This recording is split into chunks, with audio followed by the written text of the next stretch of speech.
नमस्कार, सिटी न्यूजच्या रात्री 10च्या बुलेटिन मध्ये प्रेक्षकांचं मनपूर्वक स्वागत। आज दिनांक 17 फेब्रुवारी 2026 वार मंगळवार। बातमीपत्राची सुरुवात करूया सुविचारमालेने।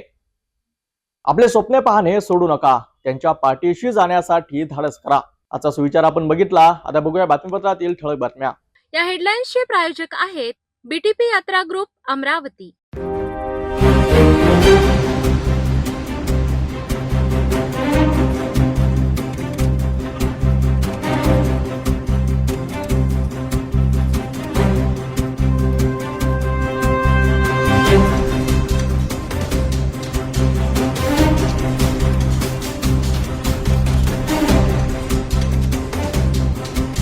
ठळक बातम्या बघितल्या। आता घेऊया एक छोटासा ब्रेक। शादी और ब्याह की शुरुआत आराधना साड़ी के साथ।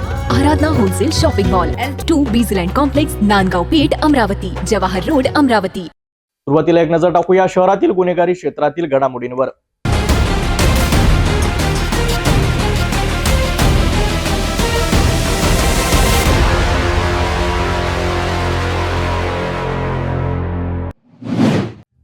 अमरावती शहरात सध्या लहान मुलांना पळविणारी टोळी सक्रिय असल्याची अफवा सोशल मीडियावर आणि परिसरात मोठ्या प्रमाणात पसरत आहे। याच अफवेच्या पार्श्वभूमीवर नागपुरी गेट पोलीस स्टेशनच्या हद्दीत 35 ते 40 वर्षीय एका युवकाला नागरिकांनी संशयावरून पकडले आणि त्याला बेदम मारहाण केली। घटनेची माहिती मिळताच पोलिसांनी तात्काळ घटनास्थळी धाव घेतली आणि संतप्त जमावाच्या तावडीतून त्या युवकाची सुटका करून त्याला ताब्यात घेत पोलीस स्टेशनमध्ये आणले। या घटनेत युवक जखमी झाला असून त्याच्यावर वैद्यकीय उपचार सुरू आहेत। दरम्यान अमरावतीचे पोलीस उपायुक्त गणेश शिंदे यांनी नागरिकांना महत्त्वाचे आवाहन केले आहे। शहरात लहान मुलांना पळविणारी कोणतीही टोळी सक्रिय नसून नागरिकांनी अफवांवर विश्वास ठेवू नये, कायदा हातात घेऊ नये आणि कोणतीही संशयास्पद माहिती मिळाल्यास तात्काळ पोलिसांशी संपर्क साधावा, असे त्यांनी स्पष्ट केले आहे। या घटनेमुळे आणि या अफवांमुळे कायदा आणि सुव्यवस्थेचा प्रश्न निर्माण होऊ शकतो, हे पुन्हा एकदा समोर आले आहे। शहरामध्ये अशा प्रकारची जी अफवा आहे की लहान मुलं पळवणारी टोळी आलेली आहे किंवा मुलं गायब होत आहेत, अशा पद्धतीच्या कोणत्याही अफवांवर नागरिकांनी विश्वास ठेवू नये। नागपुरी गेट हद्दीमध्ये सुद्धा पोलीस ठाण्याच्या हद्दीमध्ये एके ठिकाणी एक युवक असा फिरत असताना त्याला लोकांनी केवळ अशा अफवेच्या संशयावरून माल हँडल करण्याचा प्रयत्न केला, परंतु तात्काळ त्या ठिकाणी पोलीस पोचून त्याची काही सुटका केलेली आहे आणि त्याला कोणत्याही प्रकारे नागरिकांना समजावून सांगितलेले आहे की अशी कोणतीही घटना नसून मुलं पळवणारी टोळी किंवा मुलं गायब होणारा काही प्रकार आपल्या संपूर्ण शहर आयुक्तालयाच्या हद्दीत अस्तित्वात नाही। याबाबत पोलीस सतर्क आहेत, जागोजागी आमचं पेट्रोलिंग आहे आणि त्याच पद्धतीने नागरिकांना माझं आव्हान आहे, अशा अफवांवर विश्वास ठेवू नये आणि तुम्हाला काही अडचण असल्यास 112ला किंवा जवळच्या पोलीस स्टेशनला संपर्क करावा। आम्ही आपल्या मदतीसाठी तयार आहोत, परंतु कृपया अशा कोणत्याही अफवांवर नागरिकांनी विश्वास ठेवू नये। अशा सगळ्या ज्या काही अफवा आहेत त्या खोट्या आहेत।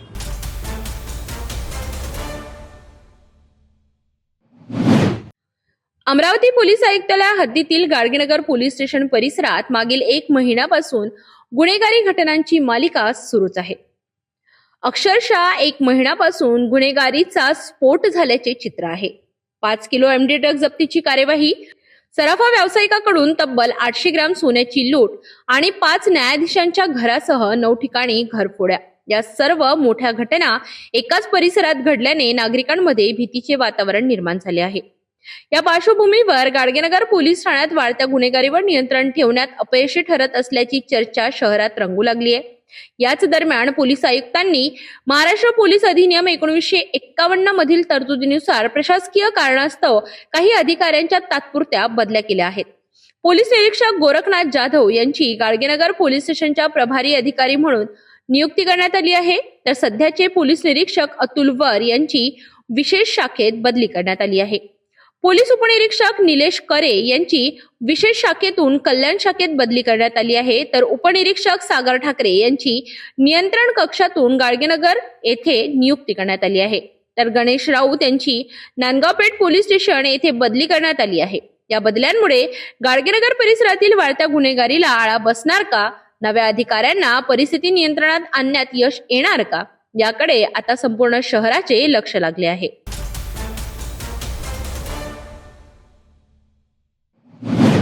अमरावती शहरातील सिंधी चौक परिसरात पुन्हा एकदा वादाच्या भोवऱ्यात सापडला आहे। खंडेलवाल वाईन शॉप जवळ स्थानिक नागरिक राजकुमार पमनानी यांच्यासोबत कथित मारहाण आणि शिवीगाळ झाल्याची गंभीर घटना समोर आली आहे। या घटनेनंतर परिसरातील नागरिक संतप्त झाले असून वाईन शॉप हटविण्याची मागणी जोर धरू लागली आहे।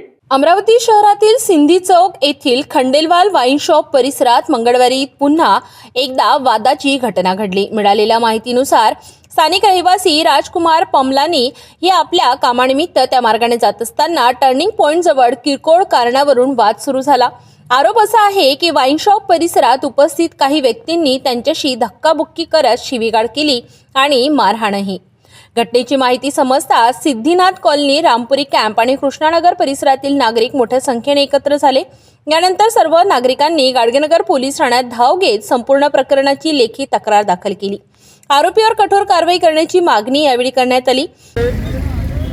दारू लेके हमारी गली में दारू पीते, हमारे मोहल्ले में लेडीज को बहुत तकलीफ है और दारू पीने वाले गाली गलौज करते।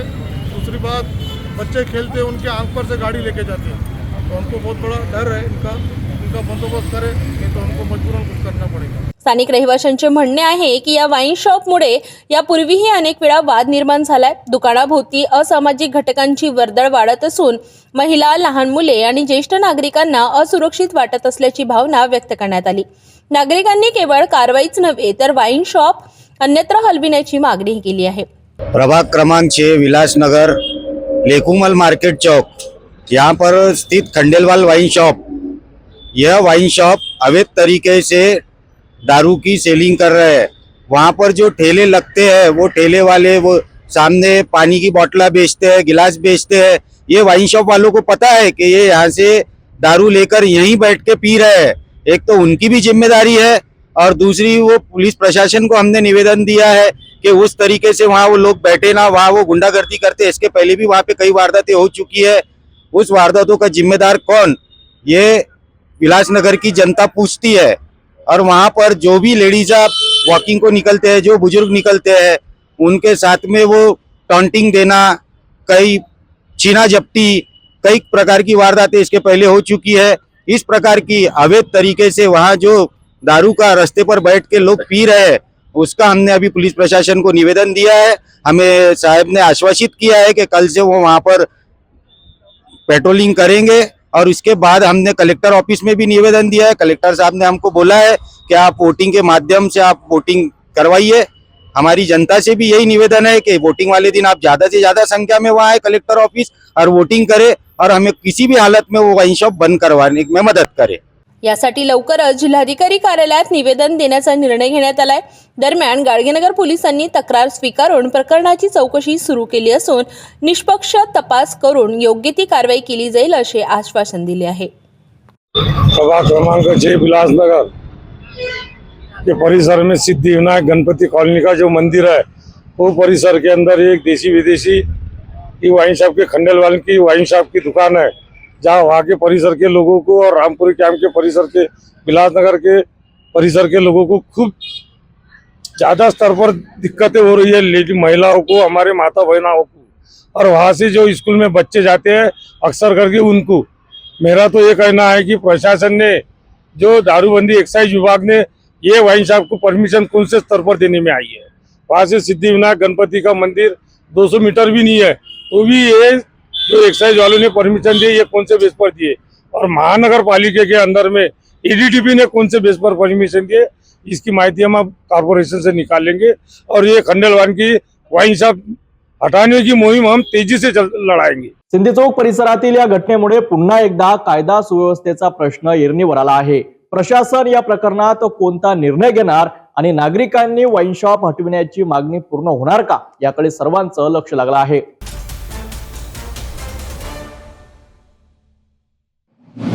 अमरावती शहरातील चपराशीपुरा परिसरात मध्यरात्री भीषण आग लागल्याची घटना घडली आहे। शॉर्ट सर्किटमुळे भवानी सिमेंट डेपो या दुकानाला लागलेल्या आगीत लाखो रुपयांचे नुकसान झाले। स्थानिक नागरिकांच्या सतर्कतेमुळे मोठा अनर्थ टळला। चपराशीपुरा येथील मस्जिदीच्या बाजूला आणि शुक्रवार बाजार परिसरात असलेल्या भवानी सिमेंट डिपो या दुकानात रात्री 11:30 वाजताच्या सुमारास अचानक शॉर्ट सर्किट झाले आणि काही क्षणातच आगीने भीषण रूप धारण केले. आग लागल्याचे लक्षात येता स्थानिक नागरिकांनी तात्काळ अग्निशमन दलाला माहिती दिली, तसेच इलेक्ट्रिक लाईन बंद करून आग आटोक्यात आणण्याचे प्रयत्न सुरू केले. दुकानाच्या मालक यांना तातडीने घटनेची माहिती देण्यात आली. ते त्वरित घटनास्थळी दाखल झाले. अग्निशमन दलाच्या अथक प्रयत्नांनंतर पहाटे 4 वाजताच्या सुमारास आगीवर नियंत्रण मिळवण्यात यश आले. या आगीत दुकानातील सिमेंटसह इतर साहित्य जळून खाक झाले असून लाखो रुपयांचे नुकसान झाल्याचा प्राथमिक अंदाज व्यक्त केला जात आहे. दरम्यान आग विझेपर्यंत स्थानिक नागरिक मोठ्या संख्येने घटनास्थळी उपस्थित होते. सुदैवाने या घटनेत कोणतीही जीवितहानी झाली नाही. मात्र शॉक सर्किटमुळे लागलेल्या या आगीने व्यापाऱ्यांमध्ये भीतीचं वातावरण निर्माण झाले आहे. विद्युत सुरक्षेकडे गांभीर्याने लक्ष देण्याची गरज पुन्हा एकदा समोर आली आहे.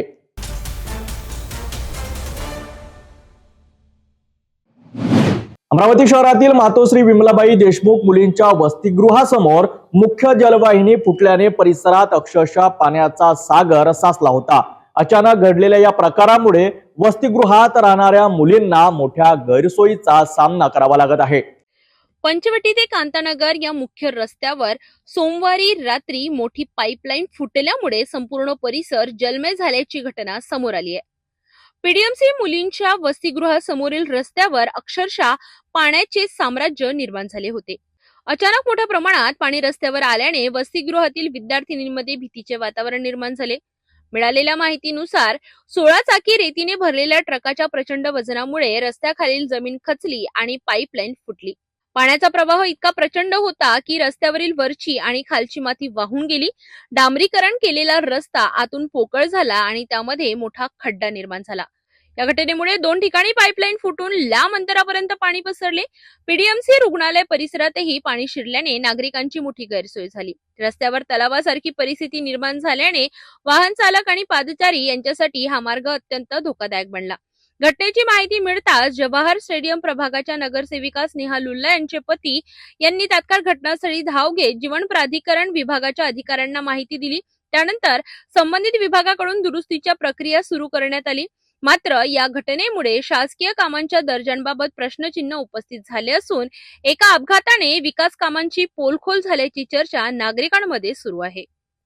मुख्य जलवाहिनी फुटल्यामुळे निर्माण झालेल्या या परिस्थितीची तात्काळ दखल घेऊन प्रशासनाने लवकरात लवकर दुरुस्ती करणे गरजेचे आहे. विद्यार्थिनींच्या आरोग्याशी संबंधित हा प्रश्न असल्याने याकडे दुर्लक्ष होऊ नये अशी अपेक्षा व्यक्त केली जात आहे.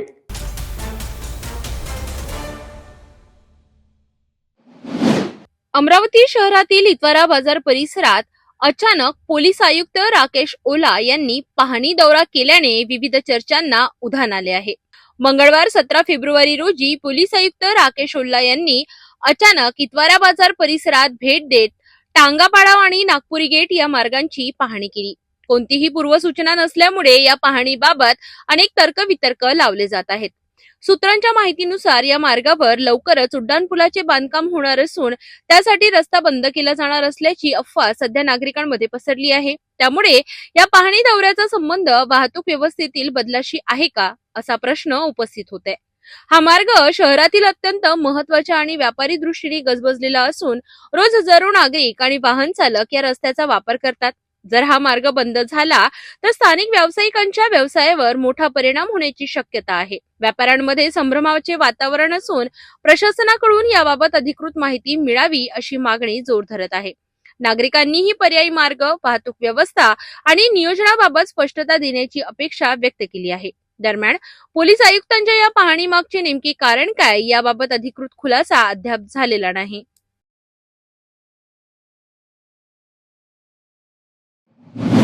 अमरावती जिल्हाधिकारी कार्यालयात आज जिल्हा विकास समन्वय व सनियंत्रण समितीची महत्वपूर्ण बैठक पार पडली. या बैठकीत जिल्ह्यातील प्रलंबित कामांवर जोरदार चर्चा झाली असून खासदार बळवंत वानखडे यांनी अधिकाऱ्यांना धारेवर धरत कामाचा जाब विचारला. प्रलंबित कामे तात्काळ पूर्ण करण्याचे आदेशही यावेळी देण्यात आले. मंगळवार 17 फेब्रुवारी रोजी जिल्हाधिकारी कार्यालय अमरावती येथे जिल्हा विकास समन्वय व संनियंत्रण समितीची बैठक आयोजित करण्यात आली होती। या बैठकीला जिल्हाधिकारी आशिष शेरीकर, खासदार बळवंत वानखडे, मनपा आयुक्त सौम्य शर्मा, जिल्हा परिषद मुख्य कार्यकारी अधिकारी संचिता मोहपात्रा, आमदार गजानन लवटे, आमदार प्रवीण तायडे यांच्यासह जिल्ह्यातील विविध विभागांचे अधिकारी उपस्थित होते। बैठकीत जिल्ह्यातील विकास कामांचा आढावा घेण्यात आला। अनेक कामे अद्याप प्रलंबित असल्याचे निदर्शनास येताच खासदार बळवंत वानखडे आक्रमक झाल्याचे पाहायला मिळाले। प्रलंबित कामे वेळेत का पूर्ण झाली नाहीत, नागरिकांच्या समस्या अद्याप का सोडविल्या गेल्या नाहीत, असा थेट सवाल करत त्यांनी संबंधित विभागांच्या अधिकाऱ्यांना खडसावले। याच्यात मिळाली ना फॉरेस्टची परमिशन?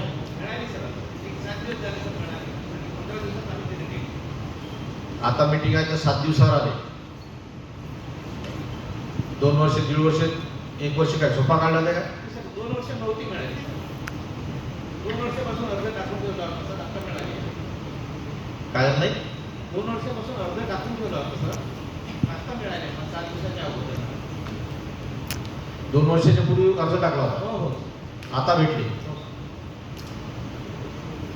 हे BBNLचे आपले जे वरिष्ठ अधिकारी पुण्याचे, जे मला वाटतं टेलिकॉम सर्व्हिसेसचे अधिकारी आहेत, त्यांच्याशी पण मी बोललो होतो.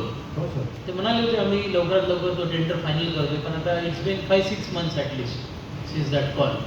त्या टेंडर नाही झालं, त्याच्या आधी खासदार साहेब सांगतो वन विभाग त्या आदिवासीच्या जीवाशी खेळते, तुम्ही त्यांच्या जीवाशी खेळता, आरोग्यवाले त्यांच्या जीवाशी खेळता.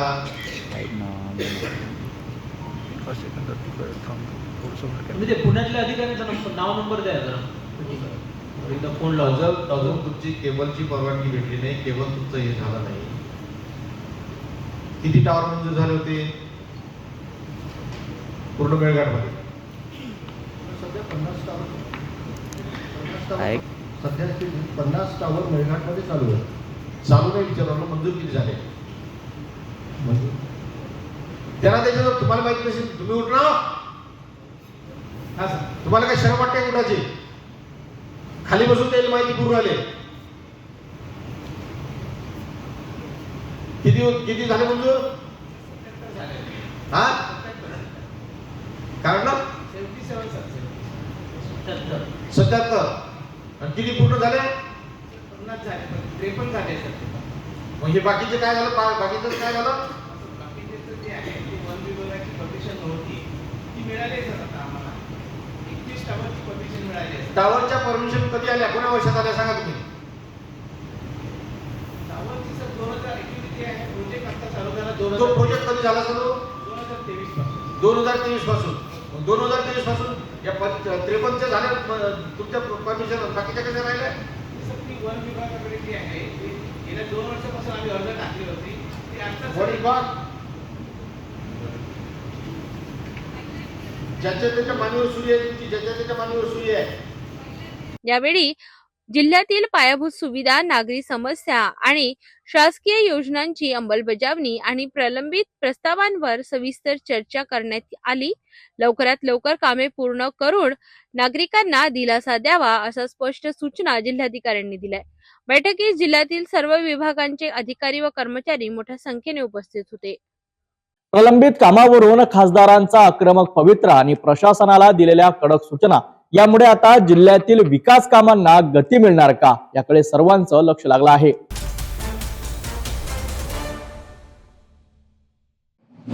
अमरावती जिल्ह्यातील भातकुली पंचायत समिती अंतर्गत येणाऱ्या 48 ग्रामपंचायत पैकी 36 ग्रामपंचायतीचा कार्यकाळ 15 फेब्रुवारी रोजी संपुष्टात आला आहे। या ग्रामपंचायतीवर प्रशासक नियुक्ती करण्याच्या आदेशाला उच्च न्यायालयाने स्थगिती दिल्यामुळे सध्या प्रशासनिक प्रक्रियेला ब्रेक लागलाय। न्यायालयाचा अंतिम निकाल लागल्यानंतरच पुढील कारवाई होणार असल्याचे स्पष्ट झाले। भातकुली पंचायत समिती अंतर्गत एकूण 48 ग्रामपंचायती कार्यरत आहेत। त्यापैकी तब्बल 36 ग्रामपंचायतींचा मुदत काळ 15 फेब्रुवारी रोजी संपला। मुदत संपल्यानंतर या ग्रामपंचायतींवर प्रशासक नेमण्याचे आदेश देण्यात आले होते। मात्र या निर्णयाविरोधात दाखल करण्यात आलेल्या याचिकेवर सुनावणी करताना उच्च न्यायालयाने प्रशासक नियुक्तीच्या आदेशाला स्थगिती दिली आहे। त्यामुळे सध्या या ग्रामपंचायतीमध्ये प्रशासक नेमणुकीची प्रक्रिया थांबली असून पुढील निर्णय न्यायालयाच्या निकालावर अवलंबून राहणार आहे। दरम्यान स्थानिक पातळीवर या निर्णयाकडे लक्ष लागले असून ग्रामपंचायतीच्या कारभाराबाबत संभ्रमाची स्थिती निर्माण झाली आहे। उच्च न्यायालयाचा अंतिम निकाल आल्यानंतरच या 36 ग्रामपंचायतींवर प्रशासक नेमण्याबाबत मार्ग मोकळा होणार आहे. भातकुली पंचायत समितीतील 36 ग्रामपंचायतीच्या प्रशासक नियुक्तीचा निर्णय आता पूर्णपणे उच्च न्यायालयाच्या निकालावर अवलंबून आहे. त्यामुळे पुढील काही दिवसात काय निर्णय होतो याकडे संपूर्ण जिल्ह्याचे लक्ष लागले आहे.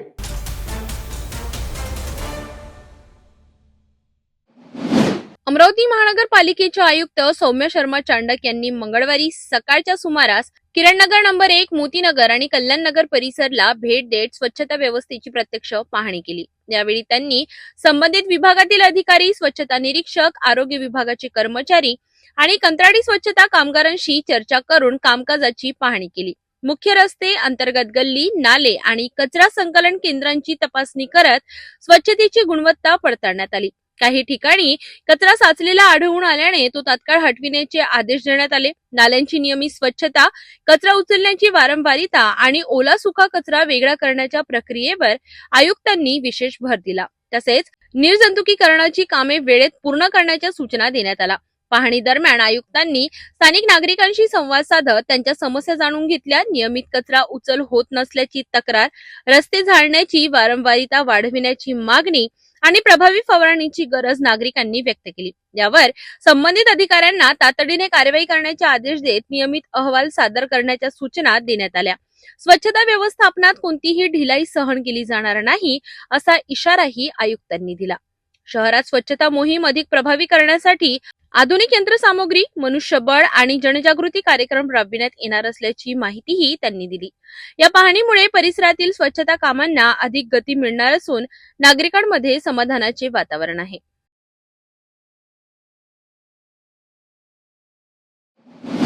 मंगळवार 17 फेब्रुवारी 2026 रोजी अमरावती महानगरपालिका आयुक्त सौम्य शर्मा चांडक यांनी शहराचा वैभव मानल्या जाणाऱ्या छत्री तलाव प्रकल्पाची प्रत्यक्ष पाहणी करून कामांचा सविस्तर आढावा घेतला. या पाहणी दरम्यान संबंधित विभागाचे अधिकारी, अभियंते आणि कंत्राटदार प्रतिनिधी उपस्थित होते. तलाव परिसरात सुरू असलेल्या पादचारी रस्ता, प्रकाश योजना, हरित पट्टा, बसण्याची व्यवस्था, सुरक्षात्मक कठडे तसेच इतर पायाभूत सुविधांची आयुक्तांनी बारकाईने तपासणी केली. कामाचा दर्जा उच्च ठेवावा आणि कोणत्याही प्रकारची तडजोड सहन केली जाणार नाही असे स्पष्ट शब्दात सांगत आयुक्तांनी कामाचा वेग वाढविण्याचे निर्देश दिले. तसेच कामगार व नागरिकांच्या सुरक्षिततेसाठी सर्व आवश्यक उपाययोजना काटेकोरपणे राबवाव्यात असेही त्यांनी नमूद केले. प्रकल्पाच्या प्रगतीचा साप्ताहिक आढावा सादर करण्यासोबतच विविध विभागांमध्ये समन्वय ठेवून कामे वेळेत पूर्ण करण्याच्या सूचना देण्यात आल्या. तलाव परिसर पर्यावरणपूरक व स्वच्छ ठेवण्यावर विशेष भर देण्यात आला. छत्री तलाव परिसरातील ऐतिहासिक छत्रीच्या सौंदर्यवर्धनासाठी विशेष निधी उपलब्ध करून देण्याची कबुलीही आयुक्तांनी यावेळी दिली. तसेच संपूर्ण परिसरात सीसीटीव्ही कॅमेरे बसविणे आणि सुरक्षा रक्षकांची संख्या वाढविण्याचे निर्देश देण्यात आले. हा प्रकल्प पूर्ण झाल्यानंतर अमरावतीकरांना सकाळ सायंकाळ फिरण्यासाठी सुरक्षित व आकर्षक ठिकाण उपलब्ध होणार असून शहराच्या पर्यटन विकासालाही चालना मिळणार आहे.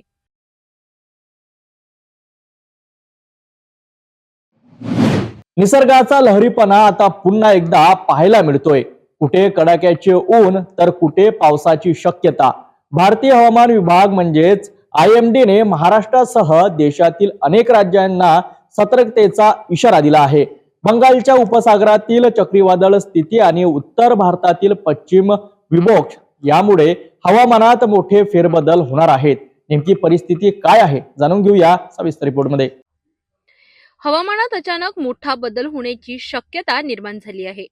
मध्य हिंदी महासागर आणि बंगालच्या उपसागरावर कमी दाबाचे क्षेत्र झाल्यामुळे 18 फेब्रुवारी पर्यंत हे संकट अधिक गडद होऊ शकतं. दुसरीकडे अफगाणिस्तानवरून येणाऱ्या पश्चिमी विक्षोभामुळे उत्तर भारतातील बर्फवृष्टी आणि पावसाचा अंदाज आहे.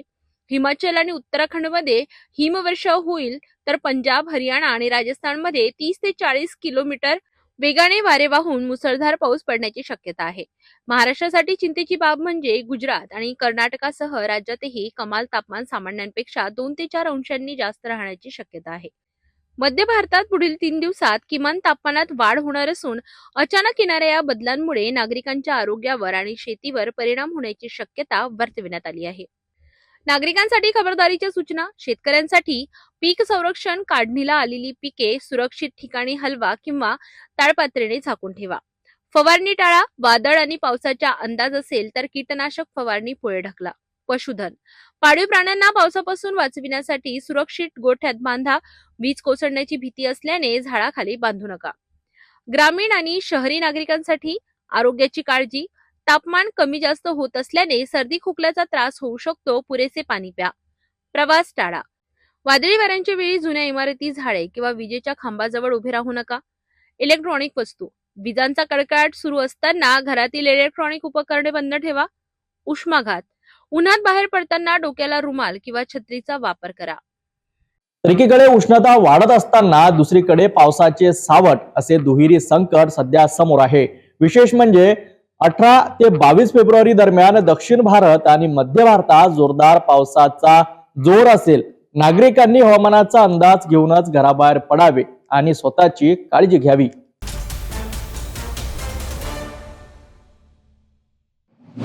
अमरावतीत अध्यात्म, संस्कृती आणि साहित्य याचा सुंदर संगम पाहायला मिळाला.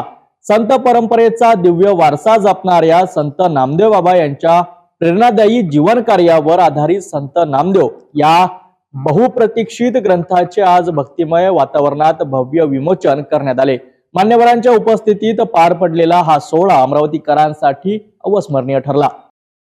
नवाती चौक येथील नामदेव महाराज समाधी मंदिर परिसरात सकाळी वेद मंत्रांच्या घोषात आणि पारंपरिक विधींनी कार्यक्रमांची सुरुवात झाली. टाळ मृदंगाच्या निनादात आणि जयघोषात संपूर्ण परिसर भक्तिरंगात न्हाऊन निघाला होता. प्रमुख मान्यवरांच्या हस्ते संत नामदेव ग्रंथाचे औपचारिक विमोचन करण्यात आले. यावेळी उपस्थित संतांनी आणि मान्यवरांनी संत नामदेव बाबा यांच्या साधेपणाचे, समाजसेवेचे आणि आध्यात्मिक कार्याचे विशेष कौतुक केले.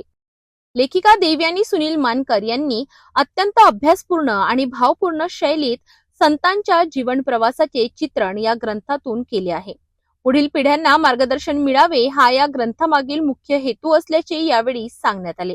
तर आज हे पुस्तक विमोचन सोहळा श्री संत नामदेव महाराजांचा सोहळा इथे संपन्न होत आहे आणि नामदेव महाराजांचं जे चरित्र आहे, त्यांची यशोगाथा आहे, त्यांची यशोगाथा अशीच पुढे चालत राहावी, चैतन्य प्राप्त व्हावं यासाठी मी आणि पुढच्या पिढीसाठी एक चालना मिळावी.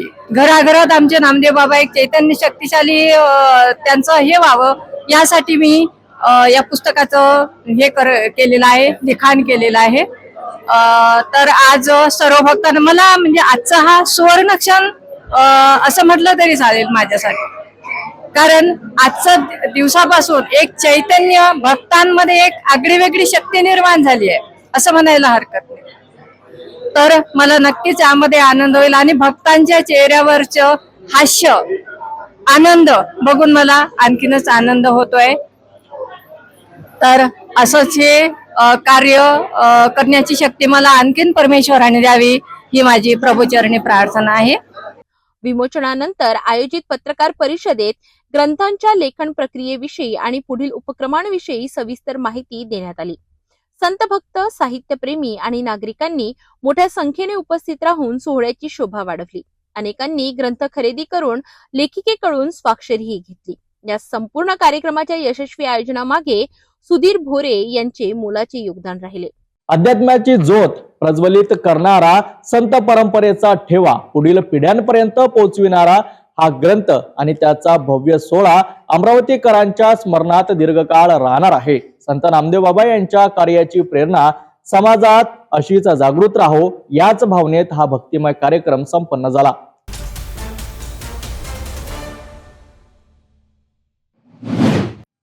मेळघाटातील दुर्गम आणि डोंगराळ भागात राहणाऱ्या नागरिकांसाठी शासनाने एक ऐतिहासिक पाऊल उचलले आहे. मंगळवार 17 फेब्रुवारी रोजी धारणी तालुक्यातील तब्बल 112 गावांमध्ये घरपोच जाऊन 3650 जात प्रमाणपत्रांचे विक्रमी वाटप करण्यात आले. महसूल मंत्री तथा अमरावती जिल्ह्याचे पालकमंत्री चंद्रशेखर बावनकुळे यांच्या संकल्पनेतून हा उपक्रम राबविण्यात आला. जिल्हाधिकारी आशिष एरेकर यांच्या पुढाकाराने उपविभागीय अधिकारी सिद्धार्थ शुक्ला यांच्या मार्गदर्शनाखाली आणि धारणीचे तहसीलदार प्रदीप शेवाळे यांच्या नेतृत्वात संपूर्ण नियोजनबद्ध अंमलबजावणी करण्यात आली. गेल्या 2 महिन्यांपासून तहसील कार्यालयाच्या पथकाने ग्राम महसूल अधिकाऱ्यांच्या माध्यमातून अर्जांची निशुल्क वाटप, कागदपत्रांची पूर्तता आणि पडताळणी पूर्ण केली. सर्व अर्ज ऑनलाईन पद्धतीने कोणतेही शुल्क न आकारता युद्ध पातळीवर निकाली काढण्यात आले. या उपक्रमासाठी आवश्यक निधी एकात्मिक आदिवासी प्रकल्प कार्यालय धारणीमार्फत उपलब्ध करून देण्यात आला. मोगरदा, बेरदाबलडा, राणामालूर, काकरमल, ढोमनाढाणा आणि हरिसाल यांसारख्या अतिदुर्गम गावांमध्ये प्रत्यक्ष जाऊन प्रमाणपत्रे देण्यात आली. प्रशासन गावोगावी पोहोचल्यामुळे नागरिकांची मोठी गैरसोय टळली असून विद्यार्थ्यांना प्रवेश, शिष्यवृत्ती आणि विविध शासकीय योजनांचा लाभ घेणे आता सोपे झाले आहे. एकाच दिवशी संपूर्ण तालुक्यात राबविण्यात आलेला हा उपक्रम धारणी तहसील कार्यालयासाठी विक्रम ठरला असून सर्व स्तरातून या कामाचे कौतुक होत आहे. महसूल विभागात सेवा अधिकाधिक लोकाभिमुख करण्याच्या दृष्टीने हा उपक्रम मेळघाटासाठी दिशादर्शक ठरत आहे.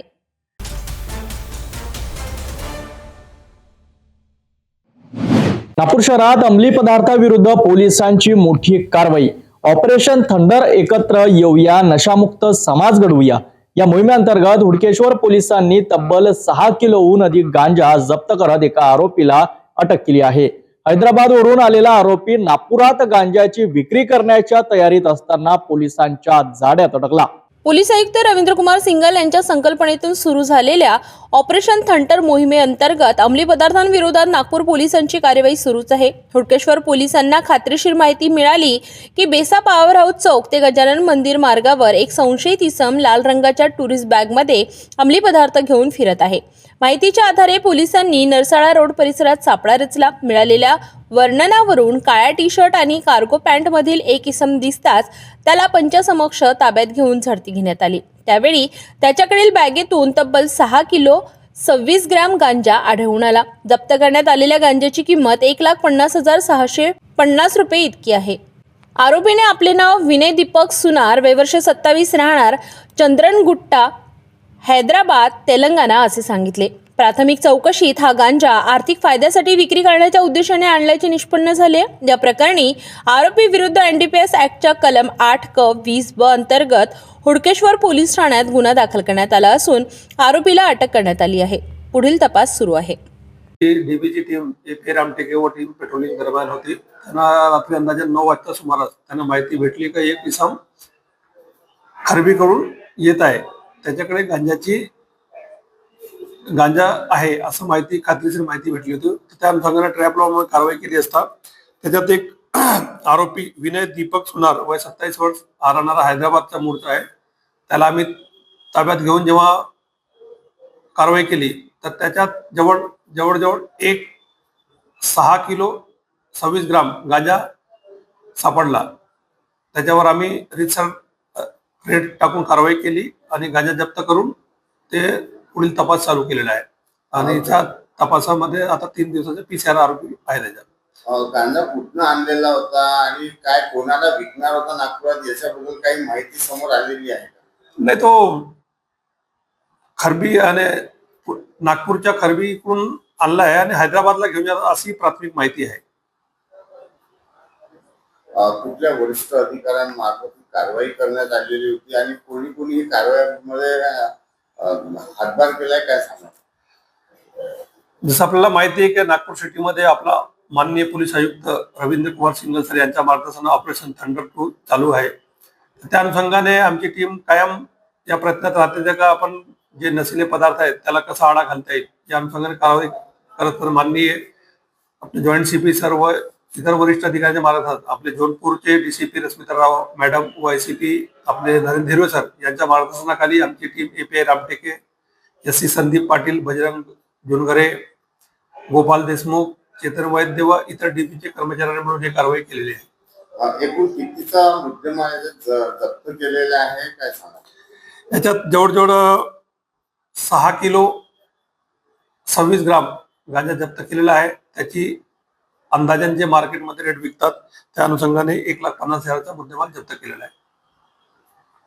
नशामुक्त समाज घडविण्यासाठी नागपूर पोलिसांची धडाकेबाज कारवाई सुरूच असून ऑपरेशन थंडर अंतर्गत अंमली पदार्थाच्या तस्करीवर मोठा आळा बसत आहे.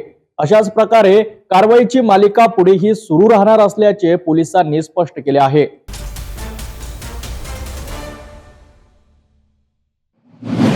नागपूरमध्ये भरधाव वेगाचा थरारक अपघात. सिग्नल तोडत असलेल्या जीटी बुलेटवरच्या 2 तरुणांचा दुर्दैवी मृत्यू. कबड्डी क्षेत्रातील 2 होतकरू खेळाडूंवर काळाचा घाला. एका तरुणीला धडक देत बाईकने तब्बल 6 लोखंडी खांबांना उडवले. प्रत्यक्षदर्शींच्या माहितीनुसार जीटी बुलेटवरून भरधाव वेगाने येणाऱ्या 2 तरुणांनी चौकात लाल सिग्नल तोडला. त्याच वेळी रस्ता ओलांडत असलेल्या एका तरुणीला बाईकने जोरदार धडक दिली. धडक लागताच बाईकवरील नियंत्रण सुटले आणि बाईक थेट रस्त्याच्या कडेला असलेल्या लोखंडी खांबांवर आदळली. अपघात इतका भीषण होता की जवळपास 10 लोखंडी खांब वाकले आणि या अपघातात बाईकवरील दोघांचा जागीच मृत्यू झाला. मृतांमध्ये युग विशाल चंकापुरे आणि रुद्र शशिकांत सोमकुवर अशी ओळख पटली असून दोघेही उत्कृष्ट कबड्डी खेळाडू होते. या अपघातात धडक बसलेल्या तरुणीला किरकोळ दुखापत झाली असून तिला उपचारासाठी रुग्णालयात दाखल करण्यात आले. घटनेची माहिती मिळताच बजाजनगर पोलीस तात्काळ घटनास्थळी दाखल झाले. पंचनामा करून मृतदेह शवविच्छेदनासाठी पाठविण्यात आले. या प्रकरणी गुन्हा दाखल करण्यात आला असून पुढील तपास सुरू आहे. वेग आणि वाहतुकीचे नियम न पाळल्यास काय भीषण परिणाम होऊ शकतात याचे हे आणखी एक जिवंत उदाहरण मानले जात आहे. काल रात्री दिनांक 16/2/2025 9:15 ते 10 वाजताच्या दरम्यान एक बाईक अपघात झालेला आहे. त्याच्यात 2 बाईकस्वार हे मृत्युमुखी पडलेले आहेत. त्या बाईकस्वार जे आहे ते लोकमत स्क्वेअरकडून बजाजनगरकडे जात होते. रस्त्यात ते भरधाव वेगानं जात होते आणि रस्त्यात त्यांची एका महिलेला कट लागली आणि त्याच्यानंतर ती गाडी त्यांच्याकडून कंट्रोल झाली नाही. नवीन बुलेट मोटरसायकल होती आणि ती जाऊन फुटपाथवरच्या जे सिमेंट पोल आहेत, जे फुटपाथवर आता नवीन लागले आहे, त्यांना जाऊन आदळले. त्याच्यात पोलांचं पण नुकसान झालं आणि त्यानंतर ते जे आहे दोन्ही बाईक्सवर जे आहे त्यापैकी एक जागीच मृत्युमुखी पावला आणि एक हॉस्पिटलला नेल्यानंतर मृत्युमुखी पावला. मरणाऱ्यांचं नाव आहे युग विशाल चंकापुरे वय 19 वर्षे, दुसरा रुद्र शशिकांत सोमकुवर वय 19 वर्षे. दोन्ही राहणार काचीपुरा रामदासपेठचे हे नागरिक आहेत. त्या वेगाने वाहन चालवल्यामुळे त्यांचा अपघातून मृत्यू झालेला आहे. त्याच्यात आम्ही अपराध क्रमांक 108/26 कलम 281 106 PNS प्रमाणे गुन्हा दाखल केलेला आहे. प्राथमिक माहिती अशी आहे की युवक हे कबड्डीचे प्लेयर होते आणि वाहन हे बुलेट होती, रॉयल एनफिल्डची बुलेट. नवीनच बुलेट होती कारण त्या बुलेटवर नंबर पण नव्हता. आम्हाला तिथे एक साक्षीदार भेटला. त्याने सांगितलं की एका लेडीजला त्यांनी कट मारला, ते स्पीडमध्ये होते आणि त्यानंतर ती गाडी कंट्रोल झाली नाही आणि ते बारला जाऊन आदळले. ते लेडीचा शोध घेणं सुरू आहे. तिचं बयान झाल्यास आपण तसं आम्ही तुम्हाला कळवतो. भरधाव वेग, सिग्नल तोडणे आणि क्षणात होणारे अपघात, 2 कुटुंबाचा आधार हिरकावून घेणारी ही घटना सर्वांसाठी एक धडा आहे. वाहतुकीचे नियम पाळा आणि सुरक्षित राहा.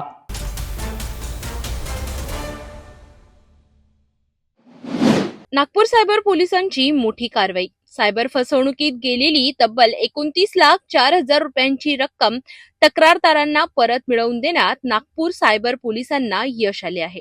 नागपूर शहरातील सायबर पोलीस ठाण्यात सायबर फसवणुकीच्या तक्रारी मोठ्या प्रमाणात दाखल होत असतात.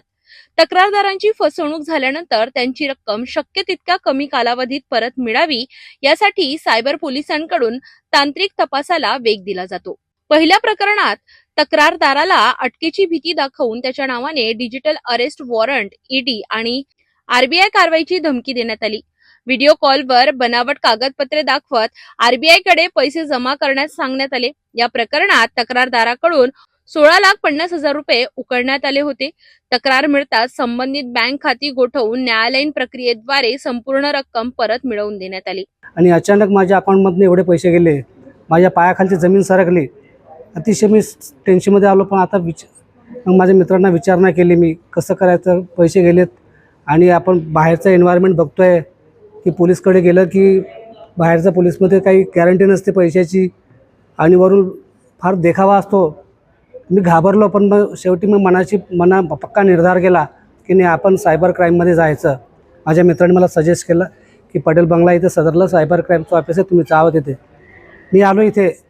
पण मनामध्ये चिंता, एक जे संकोच होता की कसं जावं, गेल्यावर आपला न्याय मिळेल का. पण तिथे गेल्यावर म्हणजे माझं मन भरून येतं सांगताना. अक्षरशः मन भरलं. आणि मी ज्या सरांशी भेटलो, मी आशिष खोपे सर होते, माझ्यासमोर बसलेले त्यांनी मला प्रेमाने माझी विचारपूस केली.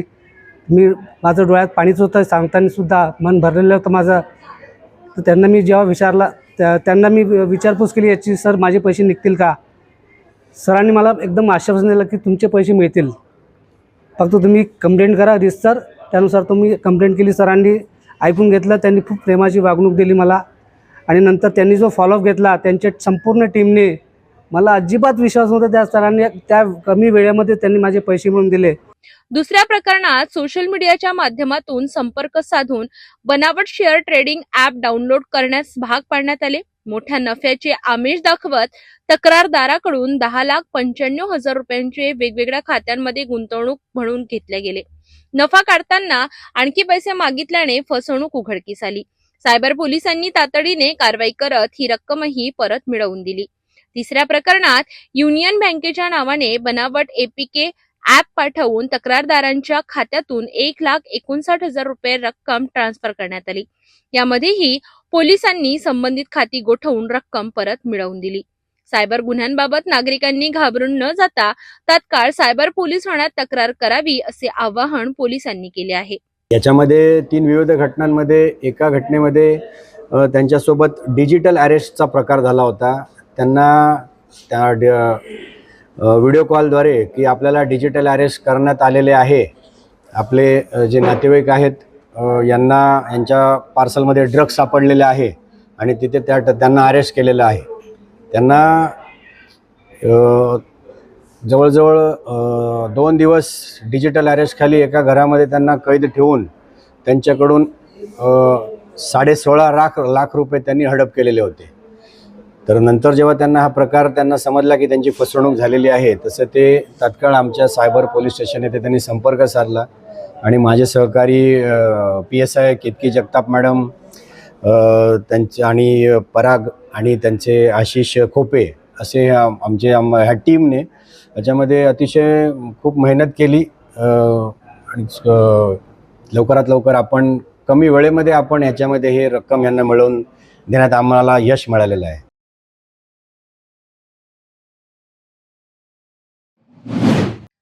लकडगंज परिसरात आयोजित करण्यात आलेल्या एका विवाह सोहळ्यात हा संपूर्ण प्रकार घडला. सायंकाळच्या सुमारास 2 गट आमने सामने आले आणि सुरुवातीला किरकोळ वाद झाला. हा वाद काही वेळातच वाढत गेला आणि परिस्थिती तणावपूर्ण बनली.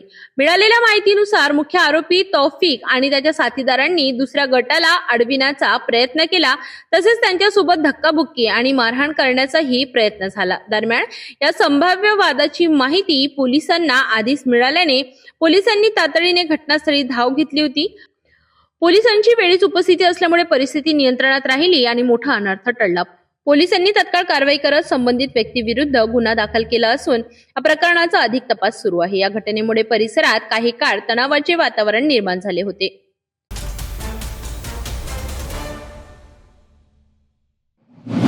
अकोल्याच्या गजबजलेल्या दामले चौकात दुपारच्या सुमारास भीषण हिट अँड रनची घटना समोर आली असून भरधाव स्कॉर्पिओने उभ्या वाहनांना जोरदार धडक दिल्याने परिसरात एकच खळबळ उडाली आहे. धक्कादायक बाब म्हणजे ही गाडी एका पोलीस कर्मचाऱ्याच्या नावावर नोंद असली तरी त्याच्या चौकीदार ड्रायव्हर नशे चालवत होता. संपूर्ण प्रकार सीसीटीव्हीत कैद झाला असून जखमींना तातडीने रुग्णालयात दाखल करण्यात आले आहेत. अकोला शहरातील दामले चौक नेहमीप्रमाणे वाहनांची वर्दळ सुरू असतानाच अचानक भरधाव स्कॉर्पिओने नियंत्रण गमावले आणि उभ्या वाहनांना एका मागोमाग एक धडक दिली. प्राथमिक माहितीनुसार ही स्कॉर्पिओ एका पोलीस कर्मचाऱ्याच्या नावावर नोंद आहे. मात्र अपघाताच्या वेळी गाडी त्याचा चौकीदार ड्रायव्हर चालवत होता.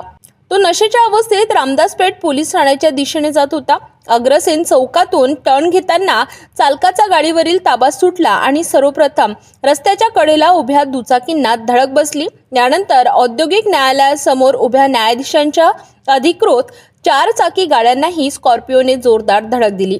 त्यानंतर ही भरधाव गाडी थेट एका ऑटो रिक्षावर जाऊन आदळली. धडक इतकी भीषण होती की ऑटोचा पुढील भाग पूर्णपणे चकनाचूर झाला. या अपघातात ऑटो चालक गंभीर जखमी झाला असून एकूण 4 ते 5 जण जखमी झाल्याची माहिती आहे. सीसीटीव्ही फुटेजमध्ये एक युवक समोरून येताना दिसतो, मात्र प्रसंगावधान राखत तो वेळेत मागे सरकल्याने मोठी जीवितहानी टळली. घटनेची माहिती मिळताच रामदासपेठ पोलीस ठाण्यात घटनास्थळी दाखल झाले आणि नशेत वाहन चालविणाऱ्या चालकाला स्कॉर्पिओसह ताब्यात घेतले. त्याच्या विरोधात हिट अँड रनचा गुन्हा दाखल करण्यात आलाय. सध्या पोलीस या प्रकरणाचा तपास करीत असून पोलीस कर्मचाऱ्यांच्या नावावर असलेले वाहन चौकीदार ड्रायव्हरकडे कशा परिस्थितीत देण्यात आले होते याचीही चौकशी केली जात आहे. सीसीटीव्ही फुटेजच्या आधारे संपूर्ण घटनाक्रमाची पडताळणी केली जात आहे. एक स्कॉर्पिओ आली ओव्हर साईडला, त्यांनी दारू पिलेला होता. तो रॉंग साईडला त्यांनी गाडी ठोकली आणि इतक्या स्पीडमध्ये होता की त्यांनी ऑटो रिक्षा, 4 टू व्हीलर आणि जज साहेबाची गाडी ही माझ्या पाठीमागे उभी आहे, तुम्ही बघू शकता, याला इतक्या जोरात धडक मारली की अक्षरशः गाड्यांचा चकनाचूर झाला. इव्हन ती माझी तुम्ही पॅशन बघू शकता. अकोल्यातील या धक्कादायक हिट अँड रन प्रकरणामुळे पोलीस विभागाच्या वाहन वापराबाबत प्रश्नचिन्ह निर्माण झाले आहेत. नशेत वाहन चालविणाऱ्यांवर कडक कारवाई करण्याची मागणी नागरिकांकडून होत आहे.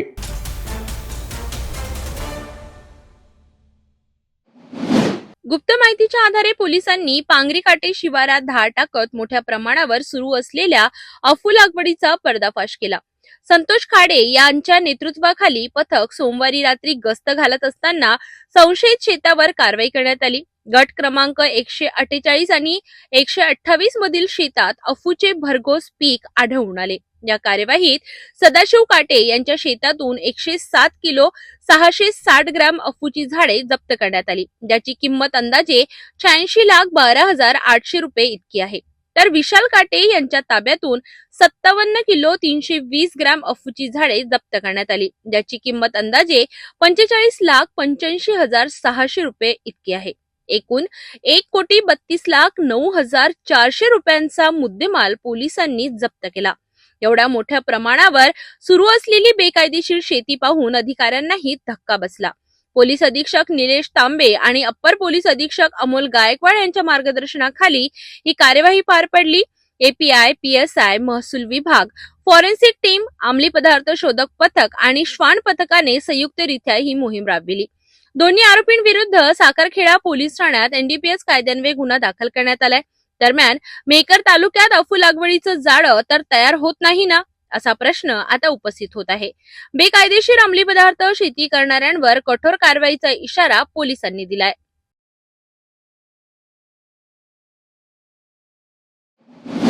यवतमाळ जिल्ह्यात लग्नाच्या आमिषाने फसवणूक करणाऱ्या टोळीचा घाटंजी पोलिसांनी पर्दाफाश केलाय.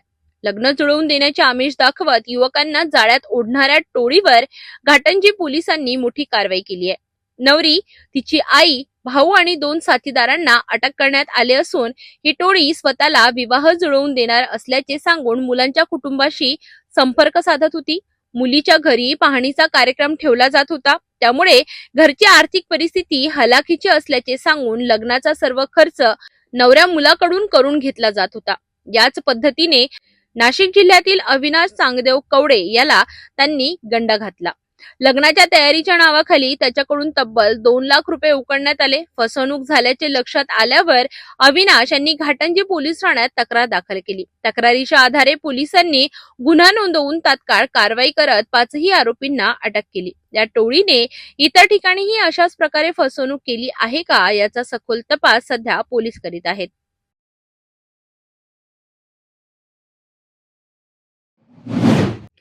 यवतमाळ जिल्ह्यातील झरी जामीन तालुक्यातील शिबला येथे एक थरारक घटना घडली. मृत व्यक्तीचे नाव संतोष मानकुटे, काम वय वर्ष 46 असे असून ते महाशिवरात्रीच्या दिवशी दुपारी आपल्या घराच्या अंगणात भगवान शंकराच्या मूर्तीसमोर पूजा करीत होते. याच दरम्यान शेजारी राहणारा आरोपी शालिक सीताराम आत्राम याने अचानक त्यांच्यावर धारदार कोयत्याने हल्ला केला. या हल्ल्यात टेकाम यांच्या गळ्यावर आणि दोन्ही हातांवर गंभीर वार करण्यात आले. रक्ताच्या थारोळ्यात कोसळलेल्या टेकाम यांचा घटनास्थळीच मृत्यू झाला. आरडाओरड ऐकून मध्यस्थी करण्यासाठी धावून आलेल्या त्यांच्या पत्नीवरही आरोपीने हल्ला केला. झटापटीत त्या जखमी झालेल्या असून त्यांना प्रथम उपजिल्हा रुग्णालयात पांढरकवडा येथे दाखल करण्यात आले. त्यानंतर पुढील उपचारासाठी त्यांना जिल्हा सामान्य रुग्णालय यवतमाळ येथे हलविण्यात आले. घटनेनंतर आरोपीने पळून जाण्याचा प्रयत्न केला, मात्र पोलिसांनी तात्काळ कारवाई करत माथार्जुन बाजार परिसरात त्याला अटक केली. हल्ल्यात वापरण्यात आलेला कोयता देखील पोलिसांनी जप्त केला. प्राथमिक तपासात शेजाऱ्यांमधील किरकोळ वादातून ही हत्या झाल्याचे समोर येत असून पोलीस पुढील तपास करीत आहे.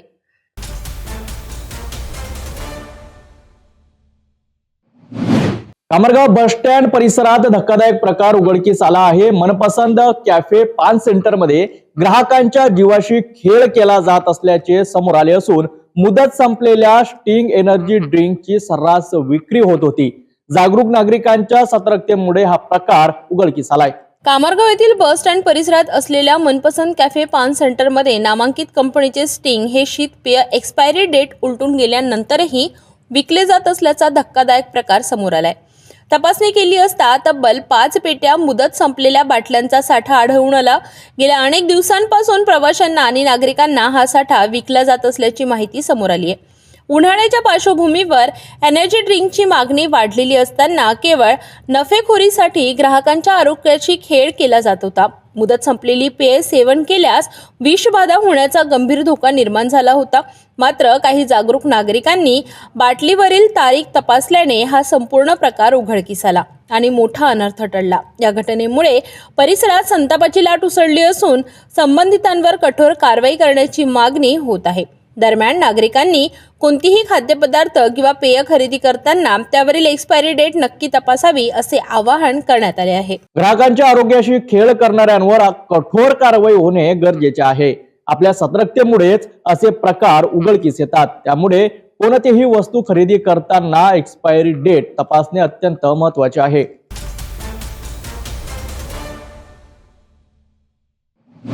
वर्ध्याजवळून एक मोठी रेल्वे दुर्घटना टळल्याची धक्कादायक पण सुदैवी बातमी समोर आली आहे. धावत्या जीटी एक्सप्रेसच्या पार्सल डब्याला अचानक भीषण आग लागली आणि काही वेळात संपूर्ण डब्बा जळून खाक झाला.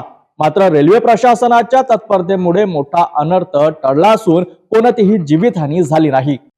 वर्धा सिंधी रेल्वे स्थानकाजवळील दहेगाव गोसावी परिसरातील लोडी गावाजवळ नवी दिल्ली ते चेन्नई दरम्यान धावणाऱ्या ग्रँड ट्रँक एक्सप्रेसच्या शेवटच्या पार्सल डब्याला अचानक आग लागली. आग लागल्याचे लक्षात येताच रेल्वे प्रशासनाने तातडीने गाडी थांबविली आणि प्रवाशांना सुरक्षित बाहेर काढण्यात आले. आगीने काही वेळातच भीषण रूप धारण केले आणि संपूर्ण पार्सल डबा जळून खाक झाला. घटनास्थळी वर्ध्याहून अग्निशमन दल, डॉक्टरांची टीम आणि आपत्कालीन पथक दाखल झाले. सुदैवाने ही आग पार्सल डब्यापुरतीच मर्यादित राहिली. काही प्राथमिक माहितीनुसार गार्डच्या डब्यापर्यंत आगीचा परिणाम झाला होता. मात्र मोठा अनर्थ टळला. या घटनेत कोणतीही जीवितहानी झालेली नाही, तर काही जण किरकोळ जखमी झाल्याची माहिती समोर येत आहे. आगीचे नेमके कारण अद्याप स्पष्ट झालेले नसून रेल्वे प्रशासनाने या प्रकरणाचा तपास सुरू केला आहे. दरम्यान जळालेला पार्सल डबा मागे वेगळा करण्यात आला आणि गाडी पुढील प्रवासासाठी रवाना करण्यात आली. वर्ध्याजवळ घडलेल्या या घटनेत रेल्वे प्रशासनाच्या तत्परतेमुळे शेकडो प्रवाशांचे प्राण वाचले. हेच या घटनेचे सर्वात मोठे समाधान आहे. आगीचे कारण काय, सुरक्षेच्या उपाययोजना किती सक्षम आहेत याकडे आता सर्वांचं लक्ष लागलं आहे.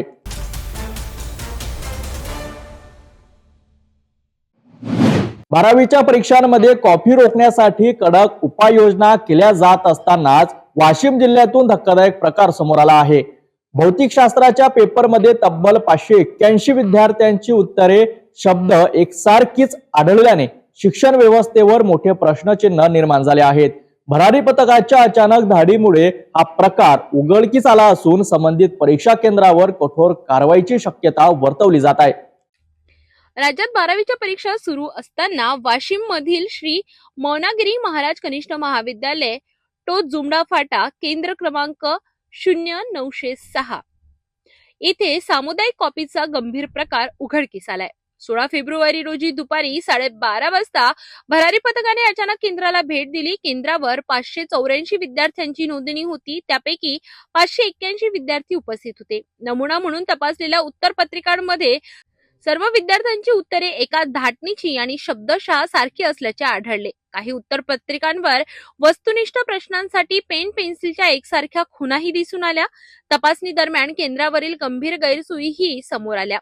टीन शेडमध्ये परीक्षा, अत्यंत दाटीवाटीची बसण्याची व्यवस्था, अपुरी प्रकाश योजना, पंख्यांची कमतरता, जनरेटरची सुविधा नसणे आणि संपूर्ण केंद्रात फक्त 8 सीसीटीव्ही कॅमेरे कार्यरत असल्याचे आढळले. दरम्यान मुख्य कार्यकारी अधिकारी अर्पित चौहान यांनी केंद्राला भेट दिली. तपासणी दरम्यान एक कर्मचारी मोबाईलसह फिरताना आढळला. तपास टाळण्याचा प्रयत्न केल्यानंतर 2 मोबाईल जप्त करण्यात आले असून पुढील चौकशीसाठी सुपूर्द करण्यात आले आहेत. बैठे पथकाच्या अहवालातही सामुदायिक कॉपीचा स्पष्ट उल्लेख करण्यात आला आहे. उत्तरपत्रिकांची तपासणी, सीसीटीव्ही फुटेज आणि अपुऱ्या सुविधा यावरून हा प्रकार सिद्ध होत असल्याने शिक्षण विभागाकडून दोषींवर निलंबन व गुन्हा दाखल करण्याची प्रक्रिया सुरू असल्याची माहिती शिक्षणाधिकारी मंगल धुपे यांनी दिली आहे. विशेष म्हणजे याआधीही 2025 मध्ये वाशिमच्या रिसोड येथे इंग्रजीच्या पेपर दरम्यान मास कॉपीचा प्रकार उघडकीस आला होता. यामुळे जिल्ह्यातील परीक्षा व्यवस्थेवर पुन्हा एकदा प्रश्नचिन्ह निर्माण झाले आहेत. काल वाशिम जिल्ह्यातील मैनागिरी महाराज विद्यालय व कनिष्ठ महाविद्यालय झुमडा टोक या परीक्षा केंद्रावर शिक्षणाधिकारी प्राथमिक श्री संजय ससाणे यांनी भेट दिली. तर त्या भेटीच्या वेळेला त्या ठिकाणी 581 विद्यार्थी जे आहेत तर या 581 विद्यार्थ्यांच्या उत्तरपत्रिकांची तपासणी केली असता आणि सीसीटीव्हीचं जे काही फुटेज आहे हे त्या ठिकाणी त्यांनी तपासलं आणि फुटेजवरून या 581 विद्यार्थ्यांनी त्या ठिकाणी सामूहिक कॉपी केली असं सरांनी आम्हाला अहवाल या ठिकाणी दिलेला आहे. त्या आधारे त्या ठिकाणचे जे काही 26 शिक्षक आहे या 26 शिक्षकावर निलंबनाचा प्रस्ताव आम्ही संस्थेला त्या ठिकाणी दिलेला आहे आणि या 26 शिक्षकावर गुन्हे दाखल करण्याबाबतची कार्यवाही गट शिक्षणाधिकारी वाशिम यांच्यामार्फत आमची चालू आहे.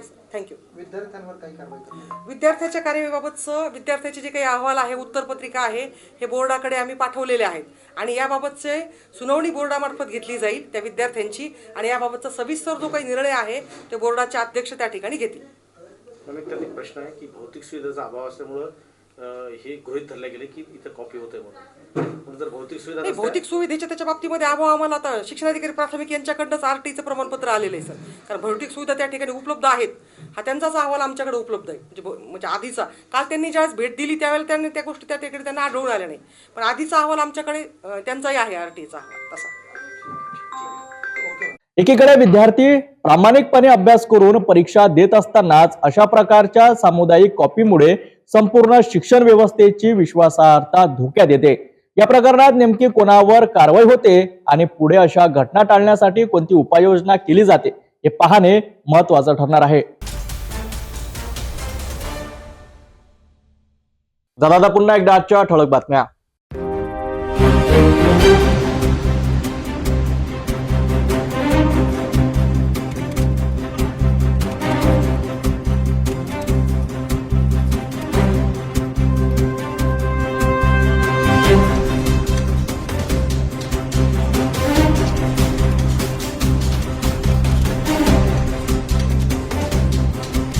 आपण आता सिटी न्यूज चॅनल आपल्या टीव्हीवर सुद्धा बघू शकता. यामध्ये next channel number 117, Jio channel number 872, JTBL channel number 73, Fastway channel number 256 वर बघू शकाल. आता अमरावती जिल्ह्यानंतर विदर्भ आणि महाराष्ट्राचे दर्शक घर बसल्या आपल्या टीव्हीवर सिटी न्यूज बातमी पाहू शकाल. यात Chhatrapati Sambhajinagar next setup box number 14, Yavatmal setup box number 12, Washim setup box number 26, Nanded setup box number 17, Mahur setup box number 07, Akola RRC setup box number 899 वर लवकरच आम्ही आपल्यापर्यंत पोहोचणार आहोत.